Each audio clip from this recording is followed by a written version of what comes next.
Good afternoon, and thank you very much for the invitation to share our experience on strategic partnership today. Now the Nazarbayev University obviously is a unique project in Kazakhstan, and we're very different from all the medical university that you had today for many reasons. First of all, we are a multi-faculty college, so we have a number of, we're not a medical university. So we have, in addition to the School of Medicine, we have the School of Sciences and Humanity, we have a School of Business, a School of Education, and so on. And the model of Nazarbayev University is unique because every school was developed based on a partnership model. And we, in the School of Medicine, we have two partners. One is the University of Pittsburgh School of Medicine, and the other one is the University of Pittsburgh Medical Center, UPMC. So they have a different role with us because the UPMC is helping us in the transformation of our integrated academic medical center, whereas the University of Pittsburgh School of Medicine is our partner in the development of the infrastructure of the School of Medicine and also our flagship program, which is the MD program. So the principle, I just want to spend a couple of minutes just to emphasize how we went into this partnership. Because as I said, we are very experienced because the university was established in 2010. I joined the university in 2014. And I've been dealing and finalized a number of agreements and partnership with the UPMC and the University of Pittsburgh School of Medicine. And for us, there are certain criteria, a principle of strategic partnership, which is based on obviously mutual respect and trust. Transparency, which is very important in terms of when you negotiate the actual agreement and the nature of the partnership in terms of sharing information, including financial data. Obviously, it's very important that the partnership is developed based on a result-oriented approach with smart deliverable. And there is joint responsibility, commitment, and a genuine interest in the project. Obviously, there needs to be a clear understanding of each of the two institutions, a good intelligence, and very important, obviously, as we had today, just from the previous speaker, the context, which obviously may well be very, very different between the two institutions. And at the end of the day, there should be complementarity. There should be strengths and weaknesses that obviously will be complementary within this partnership. So as I said, we have two institutions. The University of Pittsburgh School of Medicine is the academic side in Pittsburgh, where it basically consists of six schools of health sciences, medicine, pharmacy, dental medicine, public health, nursing, and rehabilitation. And we've actually developed partnership for two programs, the nursing program and the medical program, the MD program. The UPMC is a very sleek institution, is a multi-billion organization in the United States. Is an integrated global healthcare enterprises that has expanded through diversified service and location. Now they manage 23 hospitals, I think more now, 25. They have 400 clinical locations in the Western Pennsylvania, 43 cancer centers, 18 long-term care facilities. Now, if we look at the history of UPMC, it's quite interesting because 20, 30 years ago, they actually started with 3 hospitals, very diverse, of which one was a psychiatrist hospital, and then gradually expanded, and they obviously acquired other hospitals, and they created this very well-structured health system. I'm saying that because currently we also have in Nazarbayev University 3 hospitals. perhaps a little bit less diverse than what the UPMC had at the beginning, but we actually started also with a very similar structure of 3 hospitals, and obviously we would like to expand and increase the capacity of the health system that we have. Now, the structure is very important because we had also this morning from the rector of Astana Medical University, Danius, the importance of having hospitals, teaching hospitals within a medical school or medical universities. The structural organization may well be different. For example, in Pittsburgh, they have what I call a partnership organization. So you can see 2 parallel structures, the university on one side with the board of trustees, and then the hospital on the other side, also with their own board of directors. Obviously, there are joint board appointments, but they are very separate structures. So the hospital operation do not report to the university, but they report to their own board of directors. This is different from the structure that we have in Nazarbayev University, where the hospital system that we have, they actually report through me, through the vice president for medicine, to the board of trustees of the university. So this is this slide actually shows the partnership, the development of a partnership with the UP, the University of Pittsburgh School of Medicine, over the years. We started this partnership even before my arrival, before the 2014. But really, these are the deliverables, really the activities related to after my arrival as a dean. So they've been very much involved in the development of our program. Again, our program is different from the 6-year program offered by the Medical University because it's a graduate entry, and like in many countries. So they've been involved in curriculum development, assessment, through mentorship, observation, faculty hiring. We took a very important decision at the beginning. We're not dependent on our partners, so we don't have a professor from University of Pittsburgh coming and teaching for us. We're completely autonomous from that point of view, but obviously they've been helping us in identify the right faculty. So they've also acted as an independent member on our admission committee, again to give some independency to the process and scrutiny to the admission. They've also been involved in the development of the clinical site assessment for clinical experience for year 1 and year 2, and also for the clinical clerkship. And also they've been involved in the initial concept design of the School of Medicine building. As I said, our program is different because it's a 4-year program, a graduate entry, and our students, they have early clinical experience from day 1, where they start learning, obviously, the clinical skills, communication skills. We also use standardized patients, as we heard in this morning from our colleagues from Turkey and from CEMEI, and we have a very similar curriculum. It's very much competency-based.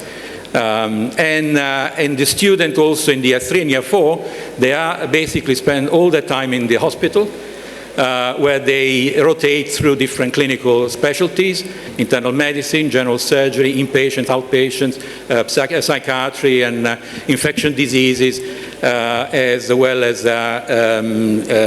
family medicine. So you see immediately, if you know UMC, we don't have, obviously, these specialties. We don't have mental health. We don't have general medicine now.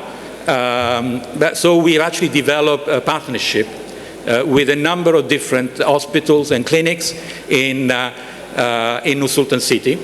And we're very proud of that because we're really developing this again, additional partnership.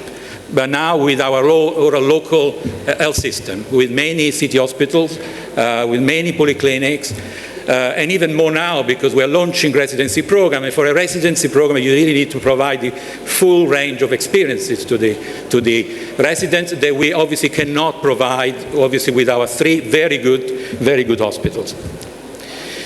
So this is the School of Medicine now. We have obviously much smaller than the medical university in terms of student numbers, in terms of faculty. We have, as I said, 15 clinical sites now in Sultan City. We have a range of international faculty, local faculty, but all our local faculty, they all have international experience. They're all fluent in 3 languages, in fact, English and Russian and Kazakh. We developed 3 programs with our strategic partners, medical, the MD, and 2 nursing programs. But then we developed our own other programs, like the Master Program in Public Health and the Master in Molecular Medicine. But even for the MD and even for the Bachelor of Nursing, of Science in Nursing and the Bachelor of Nursing, we own the programs. We hold all the copyright. So these are our own programs. These are degree. In fact, this year we have our first graduates. These are graduates of Nazarbayev University in Sultan City, not from US. And we are actually obviously expanding in terms of the range of programs that we're developing, because obviously, as you know, we are autonomous. So we have an internal quality assurance system which actually evaluates all the programs and that we develop.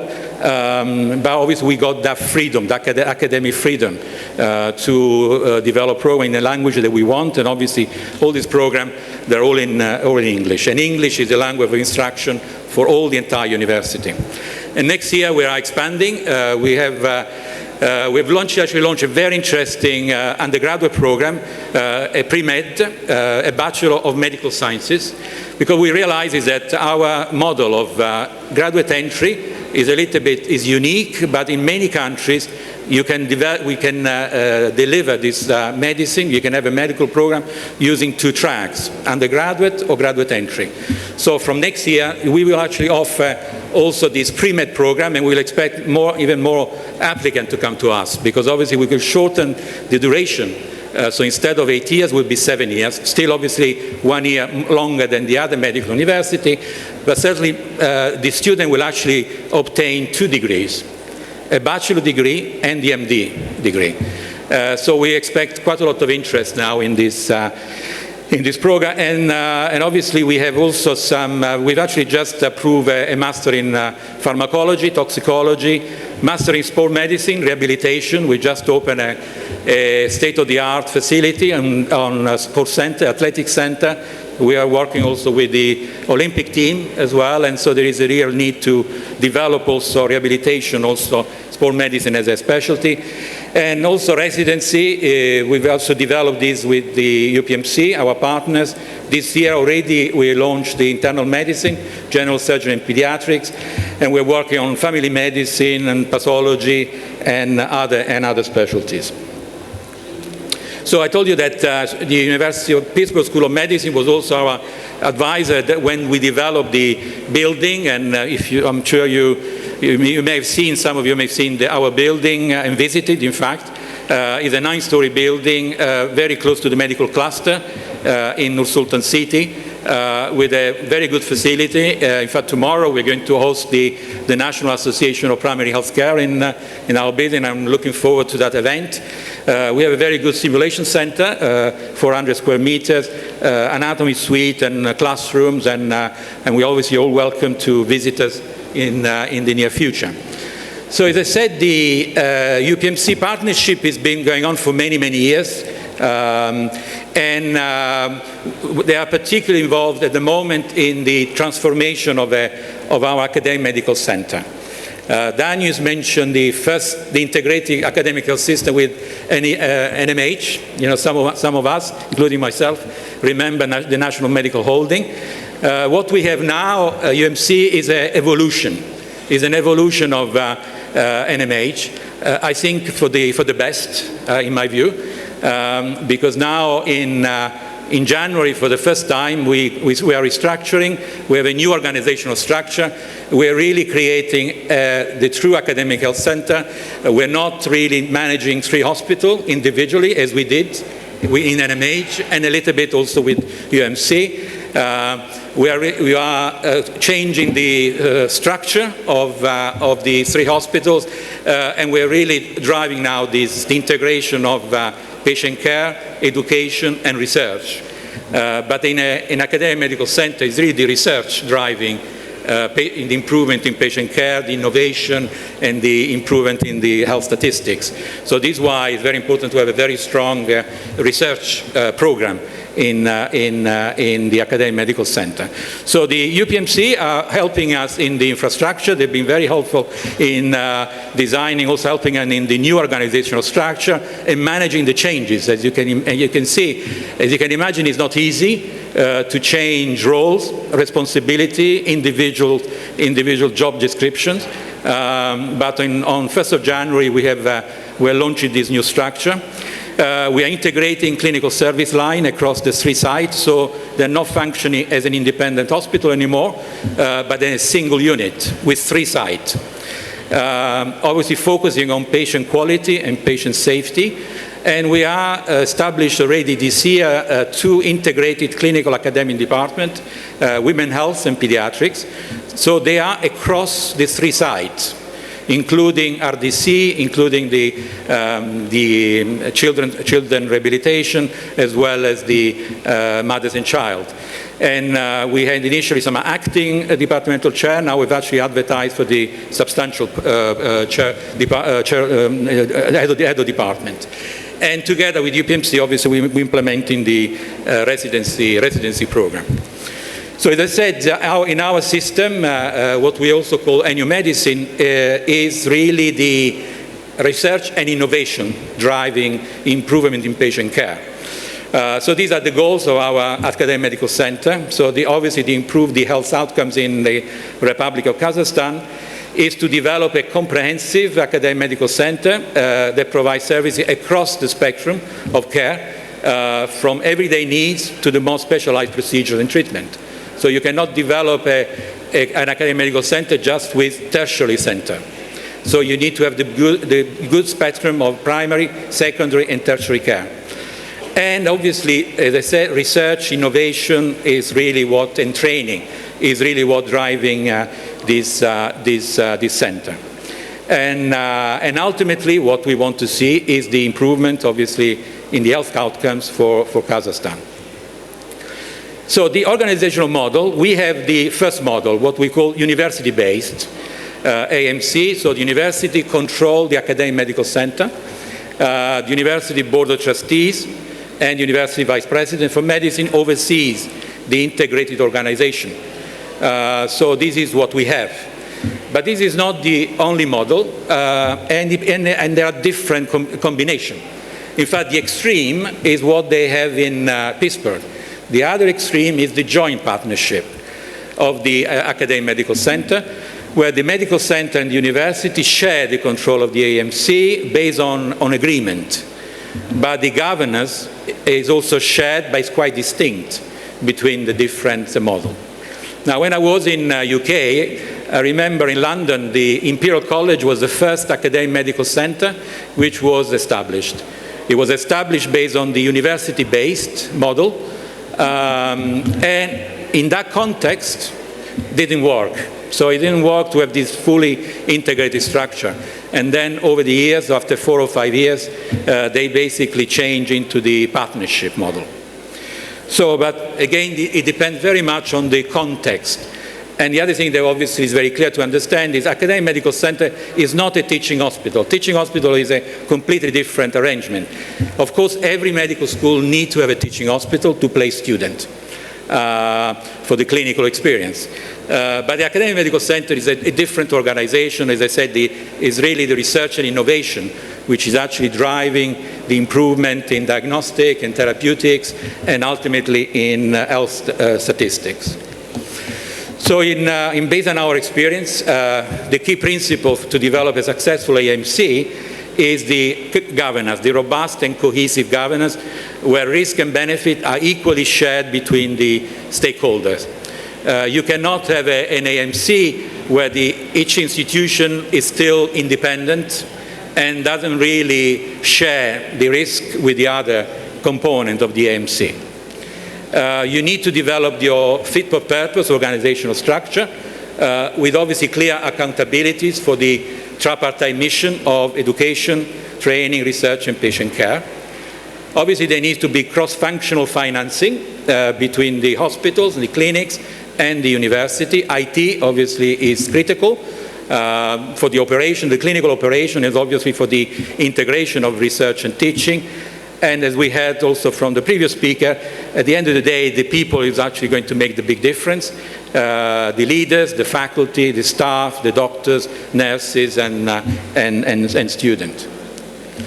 So the role of the strategic partner, certainly based on our experience, has been very beneficial because they obviously provided additional expertise that we didn't have at the beginning. Obviously now we're much more mature, and the type of partnership has actually been changing over the time. But certainly they provide externality to our operation, whether it's finance, HR, hiring, academic activities, self-governance structure as well. Obviously international, they provide international perspective, the international standard. They've been helping us in managing change in the structure, whether it's particularly in the hospital, reorganization. And they've been also obviously our champion to drive the reform and the autonomy and the changes in the hospital system, as well as in creating the new medical school. So this is what I wanted to tell you. I mean, our experience with partnerships has been very positive. As I said, it actually changed over the years. Because certainly we don't need things that we needed 5 years ago or 6 years ago, where we didn't have a full school of medicine with faculty, and our hospital, obviously, they were a little bit more disconnected 5 or 6 years ago. But having said that, the development of an AMC is a big project, and is a long-term project, not something that can be accomplished in 3 or 4 years. Thank you very much.